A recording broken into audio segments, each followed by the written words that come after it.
সুপ্রিয় শিক্ষার্থীরা, আজকে আমরা আলিম এসএসসি আলিম শিক্ষার্থীদের আইসিটি সাবজেক্টের চতুর্থ অধ্যায় HTML এর 11 নম্বর ডেফিনেশন লিস্ট করাবো। ঠিক আছে, এটা আমাদের অর্ডারলি আনঅর্ডারলি নেস্টেড লিস্টের পরে সিরিয়াল ডেফিনেশন লিস্ট। এটার সাথে ওদের কোনো সম্পর্ক নেই, এটা আলাদা টপিকে, সমস্যা নেই। এটা আপনারা ওই টপিকগুলো অর্ডারলি আনঅর্ডারলি নেস্টেড লিস্ট না করেও এটা করতে পারবেন, এটার কোনো সমস্যা নেই, এটা একদম আলাদা। ঠিক আছে, ওদের সাথে কোনো এদের এই ডেফিনেশন লিস্টের কোনো সম্পর্ক বা লিঙ্ক নেই। ঠিক আছে না? তো এখানে আমাদের মূলত ডেফিনেশন লিস্ট করার জন্য 3টে ট্যাগ লাগে, আর এই ট্যাগগুলো কিন্তু সবগুলো আছে এমপিটি ট্যাগ, কন্টেইনার ট্যাগ নয়, এর কোনো ক্লোজিং নেই। দেখেন সবগুলো ওপেনিং শুধু। তো ডিএল আছে ডেফিনেশন লিস্ট, ডিটি আছে ডেফিনেশন টার্ম, আর ডিডি আছে ডেফিনেশন ডিসক্রিপশন।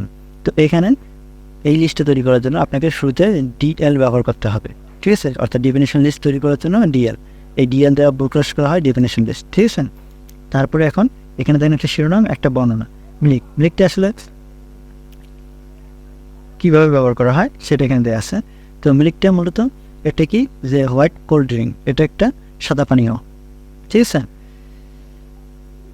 তো সাদা পানীয় এভাবে ব্যবহার করা হয়। তো এটা হচ্ছে শিরোনাম। ঠিক আছে, এই মিলিকটা হচ্ছে শিরোনাম, এটা হচ্ছে বিস্তারিত। তো এই শিরোনামটা লেখার জন্য আপনাকে যে ডিটি যে ডেফিনেশন টার্ম ব্যবহার করতে হবে, আর ডি দিয়ে ডেফিনেশন ডিসক্রিপশন দিতে হবে। ঠিক আছে, এইভাবে মূলত আপনাদের সলিউশনটা করতে হবে। তো এখন আমরা চলে যাচ্ছি সরাসরি আমাদের HTML কোড করার জন্য আমাদের নোটপ্যাড সফটওয়্যারে।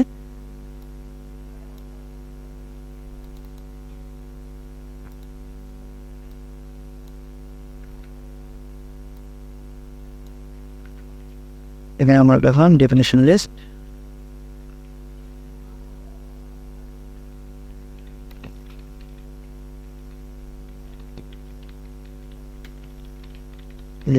ঠিক আছে। তো এখন আমরা প্রশ্নটা নিয়ে আসি। তো উপরে এই যে শিরোনামটা, এই শিরোনামটা অনেক বড় বই দেওয়া আছে, যার কারণে আমরা হেডিং 1 ট্যাগটা ব্যবহার করবো শিরোনামটার জন্য। ঠিক আছে, সো আমাদের কোনো শিরোনাম বড় থাকলে আমরা H1 ট্যাগ দিয়ে দেখি, ইটিং নেশন লিস্ট। ঠিক আছে, তারপরে H1 ক্লোজ, তারপর আছে ডিএল,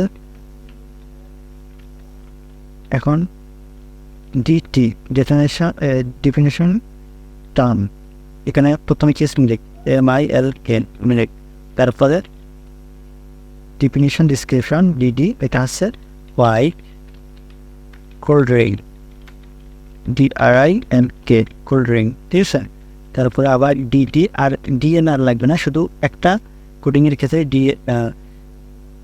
যত কোডিং হোক না কেন একটা শুধু লিখলেই হবে, ডিএলটা। ঠিক আছে, একটা ডেটা ডেফিনেশন লিস্ট করতে গেলে শুধু ডিএল একবারে ব্যবহার করবে, আর প্রতিটি শিরোনাম বিস্তারিতের জন্য এই ডিটি ব্যবহার করা হবে, অর্থাৎ ডেটা ডেফিনেশন ডেটা টার্ম। ঠিক আছে, তো এখন ডিটি দিয়ে আবার লিখবো রাইস। ঠিক আছে, তারপর ডিটি দিয়ে লিখবো এটা কি, এটা মূলত কি, রাইসটা এটা মেক ফ্রম পেডি। ঠিক আছে, অর্থাৎ রাইসটা হলো কি, যেটা ধান থেকে তৈরি হয়। ঠিক আছে, তারপর আবার ডিটি সুগার, তারপর সুগারটা কি, এটা description, that sugar make fast sweet. ঠিক আছে,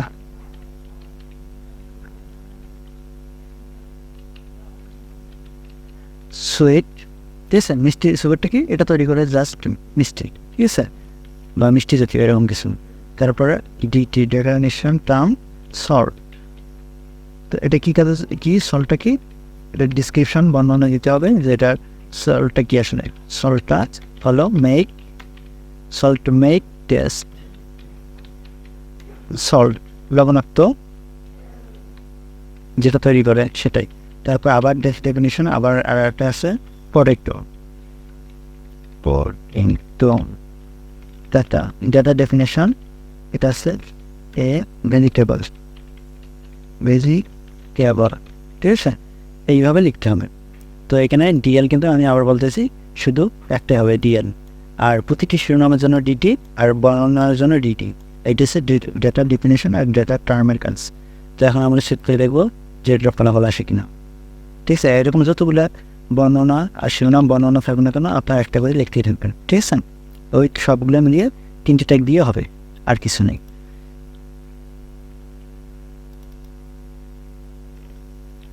ঠিক আছে, দেখেন আমরা যেমনটি প্রশ্নে দেখছিলাম তেমনটি আমাদের ফলাফল হয়েছে, তার মানে আমাদের কোডিং কোনো প্রকার ভুল হয় নাই। আপনারা আমাদের কোডিং সলিউশনটা নিতে পারেন, স্যার এটা নিতে পারেন, অথবা আমাদের নোটপ্যাডটা নিতে পারেন, অথবা আমাদের শিটেও দেওয়া আছে। ঠিক আছে, এই যে শিটের নিচে সলিউশনে দেওয়া আছে। ঠিক আছে, তো এই শিটগুলো প্রতিটি অধ্যায়ের প্রতিটি ভিডিওর নিচে ডিসক্রিপশন বক্সে একদম পিডিএফ আকারে থাকে। আপনার চাইলে এটা ডাউনলোড করে প্রিন্ট করে নিতে পারবেন, অথবা ডাউনলোড করে ফোনে বা কম্পিউটারে ব্যবহার করতে পারেন, কোনো সমস্যা ছাড়াই। তো আমাদের চ্যানেলটাকে সাবস্ক্রাইব করতে পারেন এবং বন্ধুদের মধ্যে শেয়ার করবেন। তো সবাইকে ধন্যবাদ, আজকে এ পর্যন্ত।